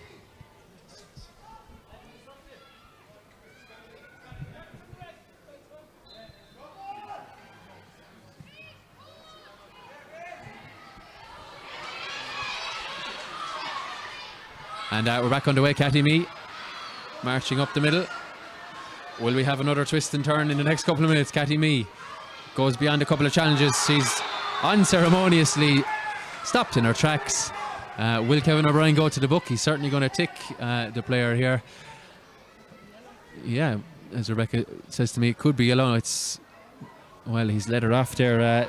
Von Lee counts herself lucky there, Rebecca? Yeah, I think so. Just as the way he's been given the yellow cards, I think to Ballylanders, like at the end of the day, I suppose Cathy was going through. Like at the end, if that was a male, the males, it would have been classed as a pull down. So it would have been a black card. So you'd wonder. Yeah, it would have been in the cynical category. Yeah. So I think she got away lucky with that one. Yeah, maybe one more for her, and she'll find herself watching from the Mackey stand like ourselves. But a chance now for Christy Carroll, 43 or so metres out. Could be on the edge of her. Well, she's put plenty on that. Wow, that is an awesome kick. I wasn't sure would she have the distance. I was proven well and truly wrong, Matt. That was a fantastically taken free.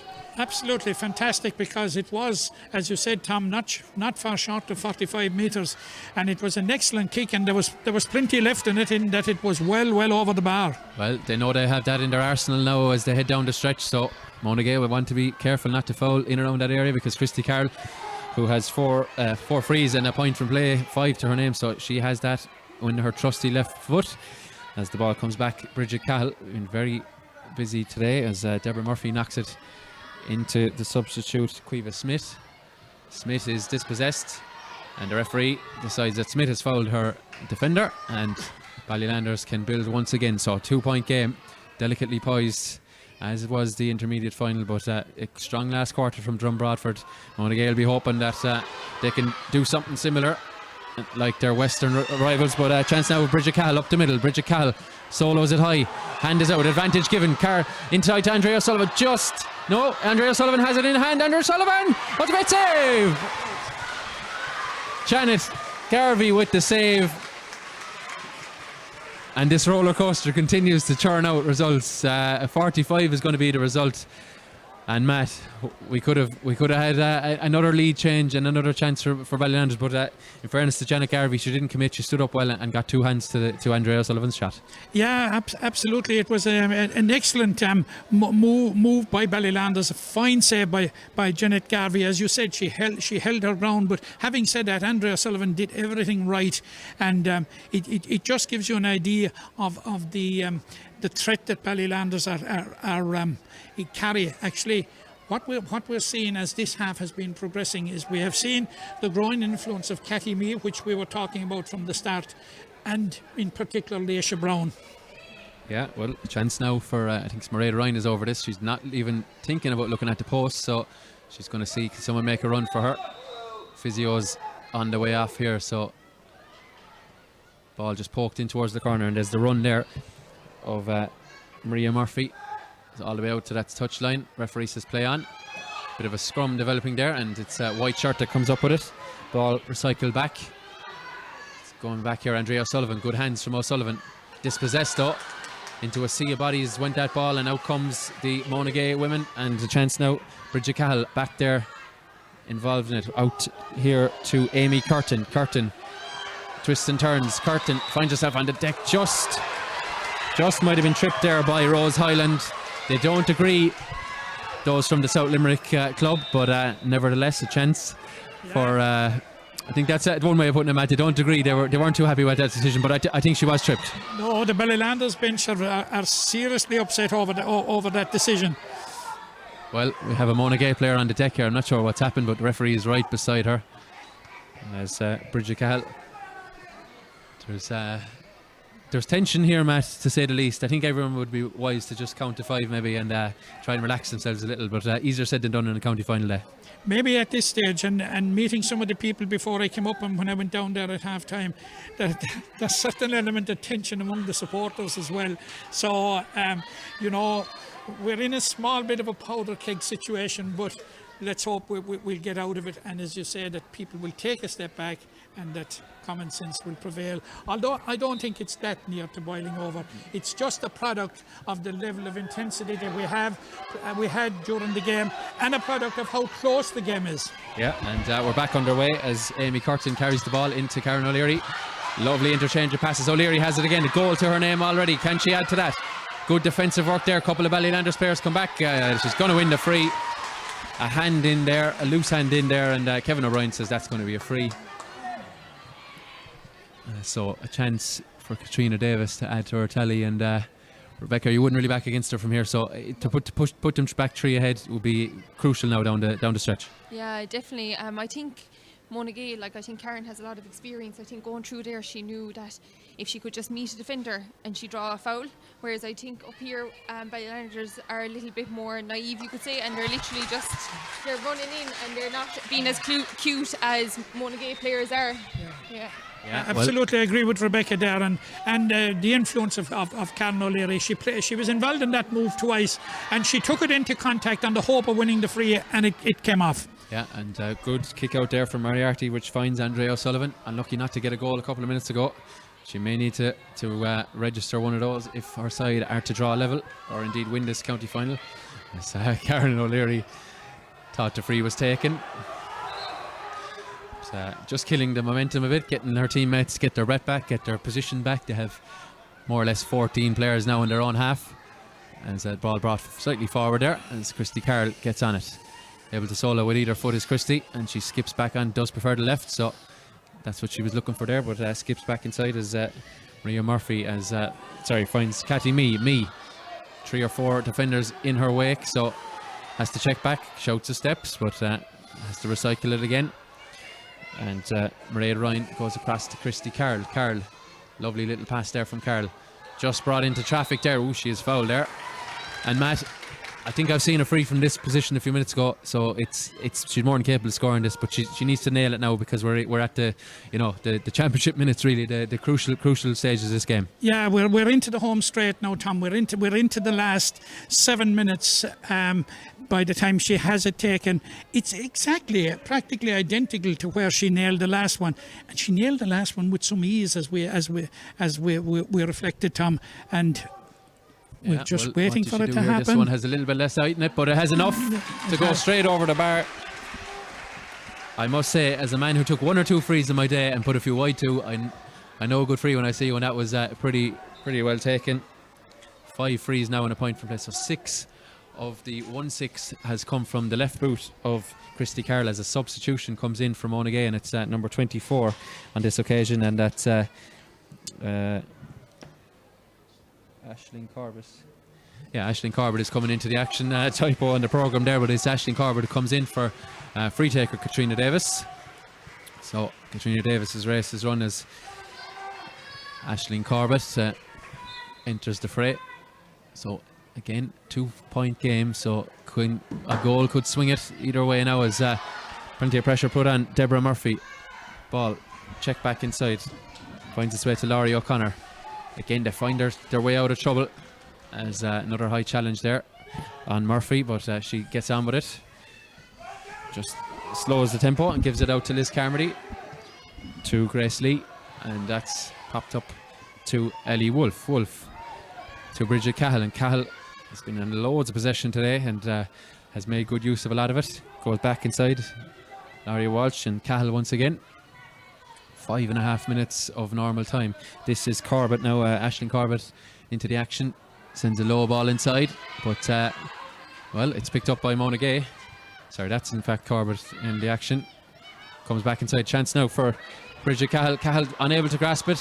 Referee gives a free out, and a chance that goes to begging. So Ballylanders can come away with it. Rebecca, it's important that Monagea, while they're 2 points ahead, don't sit back on this lead. They have to try and play as they have been driving forward, taking the lead, as in taking the charge to Ballylanders. Don't sit back and invite pressure. Oh, definitely, yeah. And like Ballylanders last few times, every time they've made an attack, well, I've just jinxed them there nearly now, but I was going to say every time they've made an attack, they've got a free or they've drawn something. So Monagea are better off probably just keep possession now and to be 100% sure, take a shot, and if it goes wide, it goes wide, but just make sure the ball goes dead so it stops Ballylanders from that quick counter-attack. Yeah. So 2 point game, delicately poised, and Monagea want to stay on the front foot, but a rare time this Karen O'Leary turns over the ball, and a chance now. Andrea O'Sullivan goes past a couple of challenges. Good tackle there by Roisin Brown, dispossesses her opponent, and she looks to have been fouled, but referee says play on as Deborah Murphy gets a hold of it. Murphy to Liz Carmody. Carmody, lovely little solo from Carmody, skips by Cathy Mee as once again Bridget Cahill is involved in it, just knows when to slow the tempo and when to increase it as Deborah Murphy gets possession of it. Back to Cahill. Great running off the ball, off the shoulders, it must be said, from Monagea, as a 50-50 clash there. Two players on the deck, the referee stops it. Not an awful lot in that. Both players' eyes for the ball, and I suppose both of them desperately need a bit of attention. Unfortunately, it was an undercooked pass, and both of them were going for it, but a hospital pass, you may say, in the context. Hopefully we won't be going that far, as in both players will be okay, but it invited the tackle and then it became a 50-50. It did. Karen O'Leary seems to be okay. She's up and small bit shaken, all right. Yeah. I don't know who's down for Ballylanders. Yeah. Mairead Ryan, Rebecca thinks beside me here. So the Red Cross have gone in with the stretcher. This is not a good look, but there's going to be a change on Ballylanders' team, as number 19 is Anya Blade is being prepared, so she's coming into the action. I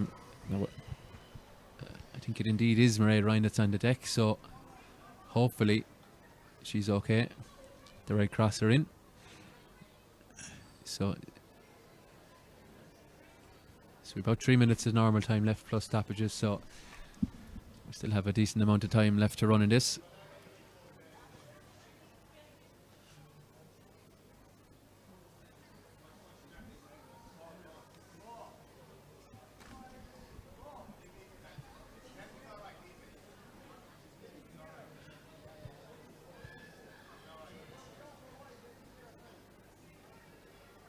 So we hope both players are okay. Karen is getting a little bit more treatment. There's absolutely no rush of this. No one's in a rush out of here. We want to ensure both players are okay before we do indeed resume. And good to have plenty of medical attention, physios on both sides, and the Red Cross here today.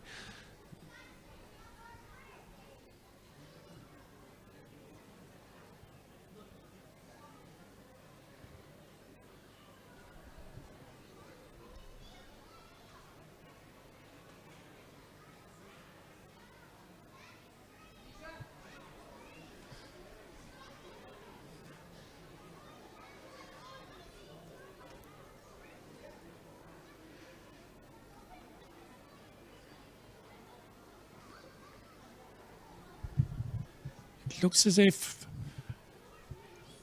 it is Mairead Ryan, it looks as if she's getting up, I think, is she? Yeah, she seems to be sitting up. Yeah. Bit of a gash to the head there, so thankfully both players are now sitting on the surface out there.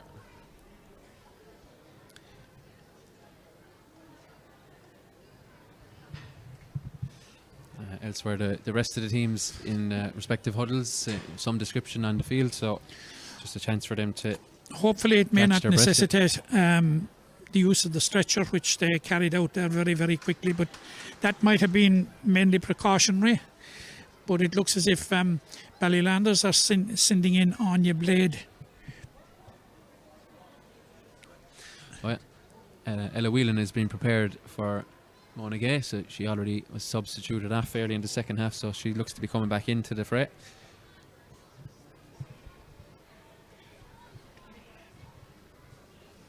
And as we said already, Anya Blade in for Ballylanders, so Yeah, it seems to have been a clash of heads because both girls are back up, thankfully, and it looks as if both of them are coming off actually. Both heavily bandaged around the head area. Yes.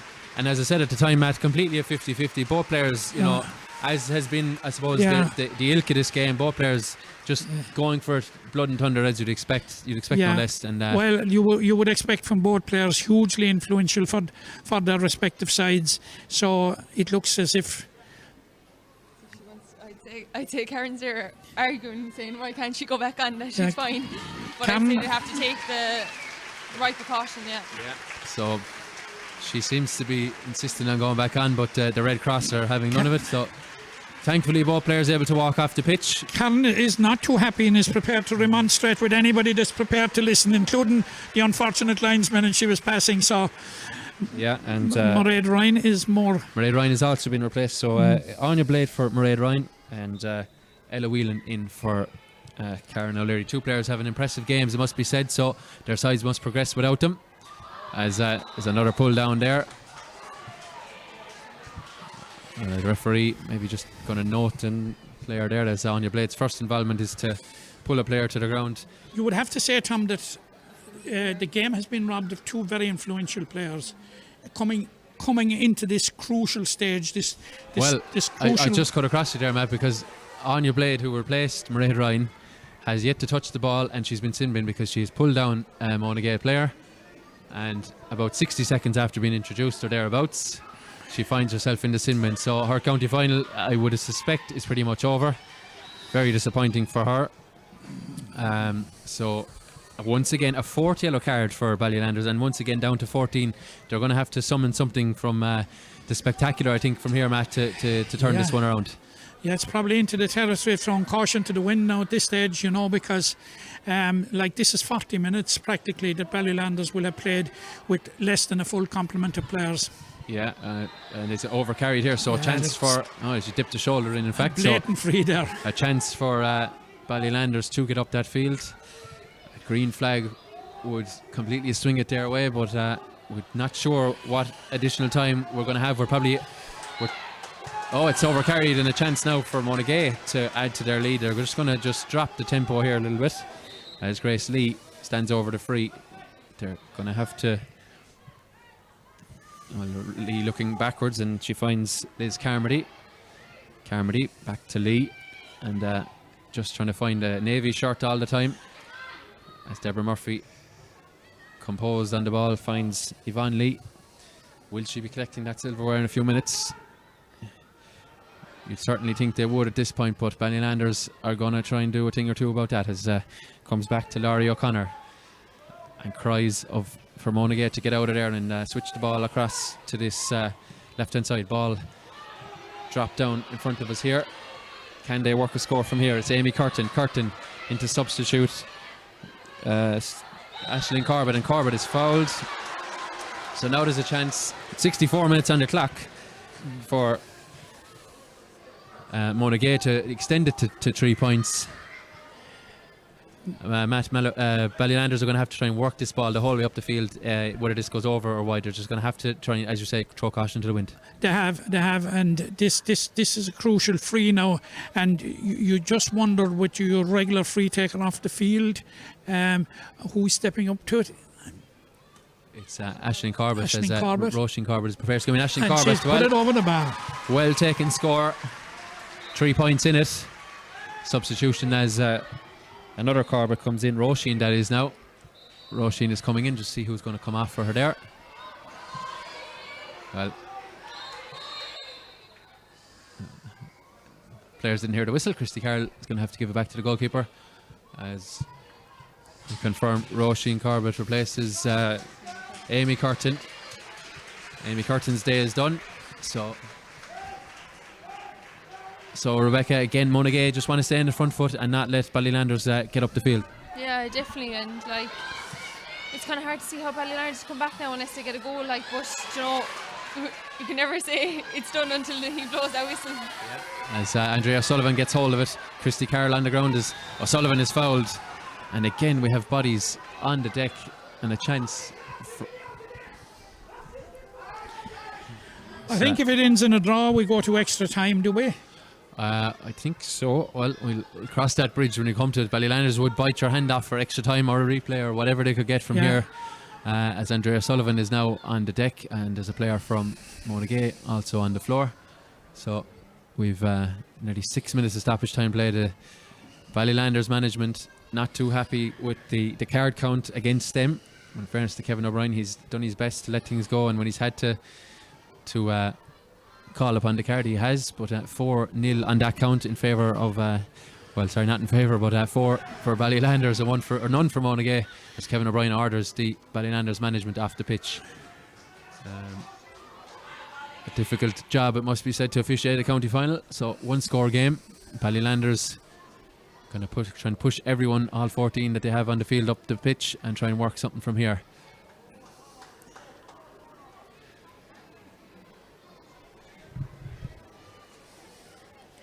Yeah, it possibly would go to replay, Tom, because I'm just looking here at the fixture list for Munster, and the Limerick champions are not in action until the last weekend of the month, when they take on the winners of the first round between Clare and Cork. Okay, so bit of a break for whoever does emerge victorious here, and yeah, it's Camogie. Camogie would be dedicated to next weekend, and as I was saying, discussing it with the ladies' football downstairs before I came up, the junior finals are scheduled for this day 2 weeks, so it might dovetail in with those. Yeah, must be said, Monagea very, very close to breaking their duck. County finalists last year, beaten by 9 points to 1-4 against St. Ailbe's. It was a stoppage time point from Emer Ryan in 2019 that broke their hearts in Bruff. 3-8 to 3-7 in St. Ailbe's favour, and runners-up also in 2017. So they'll be looking to end this as Grace Lee, I believe, hobbles out of the action. I'm not sure who has exactly come in for her, but so she hobbles out of the contest, as Christy Carroll is also to her feet. Players leaving it all out on the pitch, it must be said. We're going to resume now. We've 7.5 minutes, so we haven't played many of that 7.5. It's been very, very stop-start. As a sub comes in here now, as Joanna Kelly enters the action for Ballylanders. Who's gone off now? I'm not sure. Oh, Andrea Sullivan is going to hobble off. So that's 2 incidents in the last few minutes. We've lost 4 of the influential players in this contest. Andrea Sullivan, much like Karen O'Leary, not too happy to be coming off, but in fairness to her, she's a heavy limp there. So an impressive performance from O'Sullivan. Unlucky not to get a goal earlier in the contest, and she'll be hoping her side can respond now with a goal that would send this game level. Christy Carroll. So 14 players of Ballylanders against the 15 of Monagea. They're all more or less now in the Monagea half. The ball is with Ballylanders for a free. Rebecca, not too many Ballylanders players up the field, is there? They've a lot of players behind the ball still. No, not really. And I suppose they're kind of, it looks like they don't all want it either. Like there's only a few, but another heavy hit there. Yeah, we're going to have a yellow card, I'm pretty sure now. It's Bridget Cahill who just unceremoniously stopped the attack there, and she's going to be the 5th player in this contest into the sin bin, and the first from Monagea. So I'm pretty sure Kevin O'Brien will confirm that for me. He does, and there is the yellow card. So her county final, you'd think, is over, certainly in this normal time period anyway. And Monagea just can't sit back here and invite the ball into their 20-metre line. Something could happen in there as a chance now. Maria Murphy over the free, gives it to Christy Carroll, has much a longer boot on it. I'm absolutely no idea how long is left. She goes backwards with the ball. We've played 70 minutes now. Something similar happened in the 2019 final. The ball is turned over here now. Monagea, can they keep possession of it, work the ball up the field and get this one over? They can't. They cough it up again, and it's Ciara O'Riordan. O'Riordan is fouled. You think, Matt, the last free went backwards, this one has to go forward, has to go it towards has, goal. But if you look, when she took that free just this minute, there wasn't a single Monagea player outside their own 45. Yeah, as Monagea have everyone back. 14 on 14. Chance here now. Catty Mee. Can she go through the sea of Monagea bodies? She has to go back. She hops it. She solos it. She hops it again. No, the referee's blown the whistle. He's blown the whistle. The ball is in the net. And she has deemed to have overcarried. And in fairness to him, Matt, he had blown the whistle before the shot was taken. I will give him that. But in the excitement beneath us, they haven't realised that. Drama again as this game goes on. We're now over the 70th minute mark. That could have been the levelling score. In fairness, the goalkeeper did leave it off as the shot came in. So as Deborah Murphy guides it there, Christy Carroll clashes with her. Christy Carroll is involved in a bit of afters there with Deborah Murphy.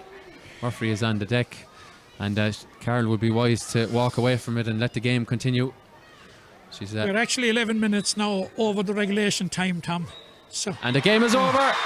After 71 minutes of action, Monagea are county champions for 2021, winning out 1-9 to 1-6. A game of high drama that ebbed and flowed. It was Monagea by a point at the interval. Ballylanders drew level with a goal, but the goal from Karen O'Leary swung the thing back, the momentum back in Monagea's favour, and from there they've seen it out with a trio of with a couple of points. 8 points, or 1-8 to 1-5. They're county champions. Heartbreak for Ballylanders, looking to add to their 3 in a row that they won in 2015, 16 and 17. Unable to do so, but Monagea, Matt, you'd have to feel glad for Monagea on a certain level, in the fact that, you know, they had such heartbreak in the last few years that they've finally got over the line. They've kept knocking at the door, and now they've knocked the door down effectively. They have, and I suppose you'd have to say in general that they deserved it. But you'd also have to add that, you know, that Ballylanders to a certain degree were the architects of their own downfall. Like if you have 4 players sin-binned in a county final, not a very good idea, Tom, as you would appreciate. And in the circumstances, I suppose, full credit to Ballylanders for hanging in there and making a right good game of it. Now, we spoke and eulogised to a certain degree about the intensity of it, possibly for the first 45 minutes.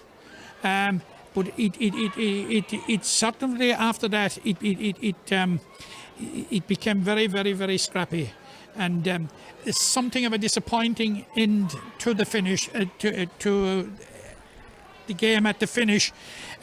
Rebecca pointed out there, and was absolutely correct about the tension there was around the place. It was not just confined to inside the white line. It was here on the sideline. It permeated here into the stand. But just one thing that I did notice, despite the competitiveness of the game, despite the disallowed goal at the very, very end, full credit to Ballylanders managers, Mike McCarthy and Owen Martin. They went straight up and shook the hands of Martin O'Sullivan and Mike Quilligan, their opposite numbers for Monagea, and that to me is the essence of sport. Yeah, and great to see both sides more or less interlocked there in a circle on the between the 65 and the 45. So fantastic to see. I'm sure they know each other from the numerous battles down the year through other codes and through other walks of life. So great to see such a sporting climax to a game that had unfortunately a number of injuries laid on. We hope that the 4 players who hobbled out of this contest are okay going forward, and commiserations to Ballylanders, so who've narrowly been beaten here. I'm sure they'll be back. They have plenty of talent, it must be said, in their side, and Monagea finally getting over the line. That's 3 county titles for them now, 2014, 2018 and 2021. So gaps between them all, but they've kept coming and they've got their rewards. Rebecca, sum it up for me. Where do you think this game was won from a Monagea point of view? I just think from the get-go, really, Monagea put down a marker from the word go. We always said in the first half that they should have been up more, and then I just think in the second half they got their points, although Ballylanders, I thought, really pushed them to the end. And I think if Ballylanders, like towards the end there, they were going at Catamee, got the ball and showed great intent, like going for it, you'd wonder if they brought that from the word go, you know, from the very first start. But I just want to say, some of them girls had lost 2 county finals last year. They lost one the Camogie and one the football, and like, you know, I'd say they couldn't think about being there now next year, and then the year comes around again. So just fair play to them and hard luck to Ballylanders. Yeah, I'm sure Rebecca will be very interested here now, because Monagea have put quite a few of them on the precipice of completing a unique she's laughing here at me now, and a unique football and camogie double, Rebecca. Yeah, once all of them are fine anyway, not injured, like we see Grace come off and Karen go off, so once they're fine now for next Sunday, we'll be happy. Well, if Karen O'Leary's attitude is anything to go by, she'll be first person on the pitch next week, because she didn't want to come off here despite shipping a nasty enough gash to their head. Their captain Yvonne Lee, I think, has made her way up the steps of the Mackey stand. She's going to collect the cup beneath us here. And Deborah Murphy, with her 3 points, got player of the match. We'll just see, can we listen into a bit of this?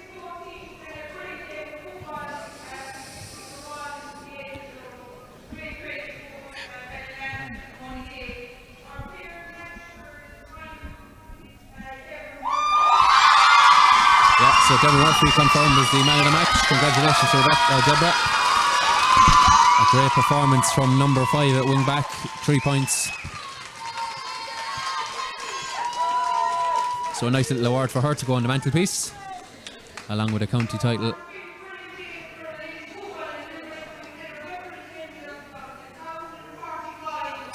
So one.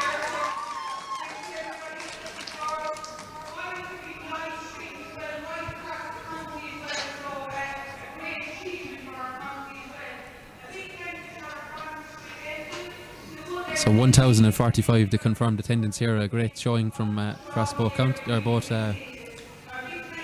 contests.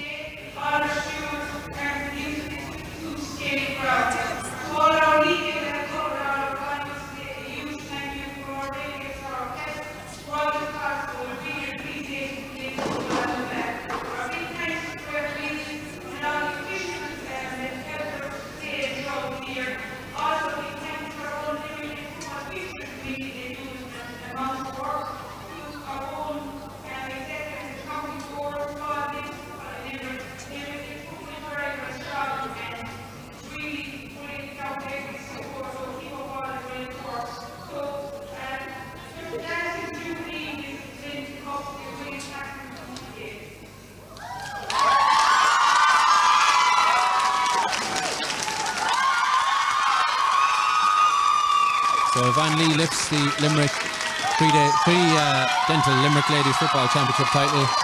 So congratulations to her, to manager Martin O'Sullivan, Maria Curtin, Michael Killigan, Jolie, James Kelly, Owen Hurley and Barry all here, the back-in team, all taking their part.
There's only one Monagea, says Yvonne Lee and her teammates. That's all we have time for as Monagea are county champions. 3-point victory in the A.